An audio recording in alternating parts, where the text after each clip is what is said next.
Olá! Nesta aula vamos falar sobre aplicações de poupança. Começamos por recordar que uma gestão equilibrada do orçamento familiar inclui destinar, sempre que possível, uma parte dos rendimentos à poupança. A poupança aumenta a nossa capacidade de enfrentar situações imprevistas que levem a uma quebra significativa dos nossos rendimentos, como, por exemplo, a entrada numa situação de desemprego, ou a um aumento inesperado das nossas despesas em resultado, por exemplo, de uma situação de doença ou de um acidente. Estas situações podem, inclusivamente, envolver em simultâneo o aumento de despesas. A poupança permite também satisfazer necessidades de consumo no futuro. Ao poupar, prescindimos de consumir no presente com o objetivo de ter recursos disponíveis no futuro. Tendo algum dinheiro de parte, podemos pensar em aplicá-lo num produto financeiro. Para decidirmos onde vamos aplicar a poupança, devemos conhecer as características do produto financeiro, avaliar os seus riscos e ter em conta se esse produto é adequado aos objetivos que definimos para a nossa poupança. Vamos então abordar alguns aspectos que devemos considerar na altura de aplicar o dinheiro que possamos ter posto de parte. Quando aplicamos a nossa poupança num produto financeiro, temos a expectativa de obter uma remuneração, a que em geral chamamos juro. A remuneração da poupança deve permitir, em primeiro lugar, compensar a evolução dos preços, a inflação, para que a poupança não perca valor ao longo do tempo. Se aplicamos dinheiro hoje, queremos que no futuro ele nos permita comprar pelo menos a mesma quantidade de bens e serviços. Se a remuneração for superior à inflação, então a nossa poupança está a ganhar valor. No entanto, falamos na expectativa de obter uma remuneração porque existem situações de incerteza, existem riscos que podem levar a que a remuneração do produto financeiro venha a ser inferior à que se previa inicialmente ou mesmo negativa. Vejamos então os diversos tipos de riscos associados aos produtos financeiros que podemos contratar para aplicar a poupança. Comecemos pelo risco de liquidez, que está relacionado com a possibilidade de precisarmos do dinheiro aplicado e não lhe podermos mexer. Isto acontece quando contratamos um produto financeiro que não prevê a possibilidade de mobilização antecipada, ou seja, que não permite levantar o dinheiro antes do fim do prazo contratado ou que permite levantar esse dinheiro mas com custos. Outro dos riscos mais comuns é o risco de remuneração, ligado à possibilidade de a remuneração não ser tão elevada como o esperado ou de ser mesmo nula.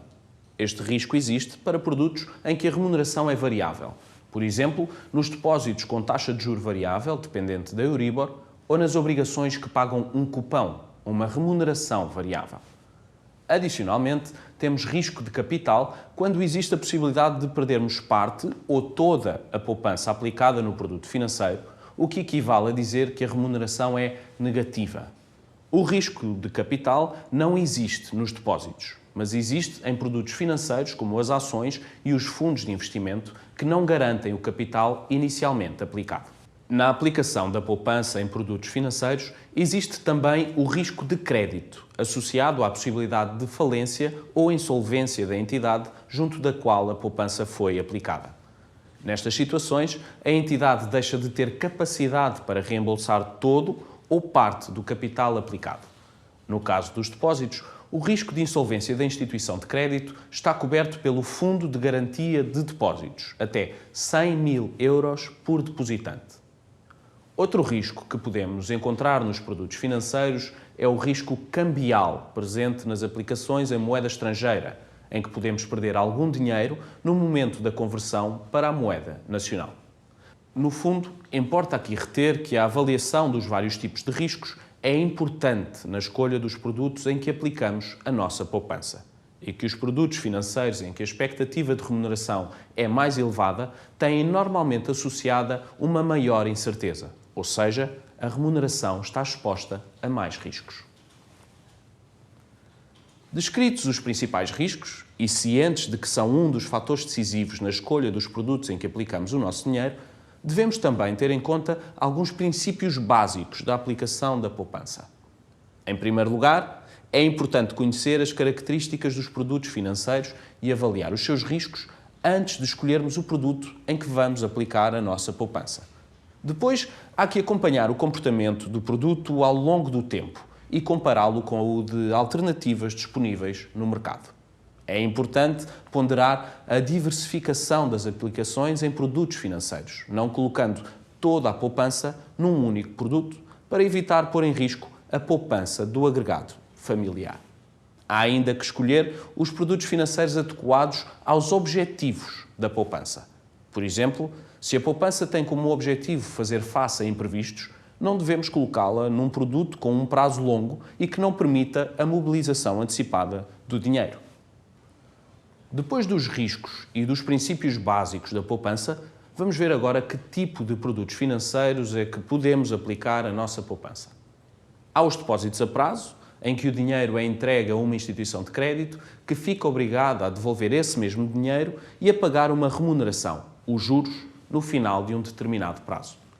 Os depósitos a prazo podem ser simples ou indexados, consoante a maior ou menor complexidade da sua forma de remuneração. Os depósitos a prazo estão sujeitos à supervisão do Banco de Portugal. Além dos depósitos a prazo, podemos aplicar as nossas poupanças em instrumentos financeiros, como as ações ou as obrigações.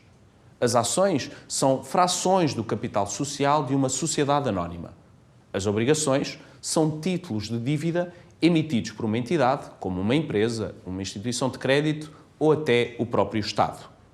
Quando aplicamos a poupança em obrigações, estamos a emprestar dinheiro à entidade que as emite. As aplicações de poupança em ações e obrigações são feitas junto das respectivas entidades, ainda que sejam comercializadas aos balcões das instituições de crédito. As ações, as obrigações e outros instrumentos financeiros, como os fundos de investimento, têm geralmente maiores riscos que os depósitos a prazo, nomeadamente em termos de risco de remuneração, risco de capital e risco de crédito. Estes produtos estão sujeitos à supervisão da CMVM, a Comissão do Mercado de Valores Mobiliários. Há ainda um outro tipo de produtos em que podemos aplicar a nossa poupança. São os planos de poupança. Os planos de poupança são produtos de longo prazo e podem estar associados a seguros ou a fundos de investimento.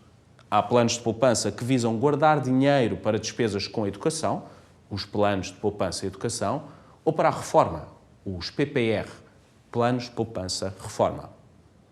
Os planos de poupança associados a seguros são supervisionados pela ASF, a Autoridade de Supervisão de Seguros e Fundos de Pensões, e os que estão associados a fundos de investimento são supervisionados pela CMVM. Por fim, a poupança pode ainda ser aplicada em certificados de aforro ou certificados do Tesouro, que representam dívida pública emitida pelo Estado português. Nestes casos, ao aplicarmos a nossa poupança, estamos a emprestar dinheiro ao Estado, que por isso nos pagará juros, além de nos devolver o dinheiro no final do prazo contratado. Bom, espero que estas noções gerais sejam úteis para as decisões futuras da aplicação da poupança. Até breve.